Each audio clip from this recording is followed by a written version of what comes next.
Jika ada bajet sekitar RM60,000, item emas yang mana terbaik untuk dimiliki? Okey, baik. Buat siapa-siapa yang ada bajet sekitar RM60,000 dan nak alihkan kepada simpanan emas, tuan-puan boleh tonton video ni sampai habis. Sebelum tu, perkara utama yang tuan-puan kena ambil tahu adalah, adakah tuan-puan nak dapatkan emas terus kat tangan seperti ini ataupun nak simpan dalam akaun dulu? Jika tuan-puan belum bersedia untuk simpan emas fizikal kat tangan, tuan-puan boleh simpan dalam akaun emas Gap sahaja. Sebab kat akaun emas Gap ni tak ada cas simpanan dan anytime boleh keluarkan emas dalam bentuk fizikal, tak kisahlah dinar ataupun gold bar seperti ini. Okey, baik. Jika tuan-puan dah ready untuk simpan emas fizikal, item yang terbaik untuk tuan-puan fizikalkan adalah bergantung kepada matlamat simpanan yang dibuat. Pertama, jika tuan-puan berniat untuk memaksimumkan keuntungan pada masa hadapan, item terbaik untuk difizikalkan adalah 100 gram gold bar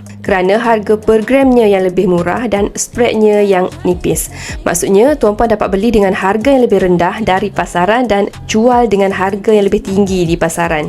Tapi, jika tuan-puan plan nak gunakan sikit-sikit pada masa akan datang, sebagai contoh untuk dana persaraan ataupun pendidikan, jadi saya sarankan tuan-puan fizikalkan item 10 gram seperti ini sebanyak 10 keping. Sebab ianya senang dijual sikit-sikit bila tuan-puan memerlukan duit. Jadi, bagi tuan-puan di luar sana yang ada RM60,000 nak bekukan kepada simpanan emas seperti ini, boleh terus hubungi saya ataupun refer pin video saya. Jadi, semoga bermanfaat.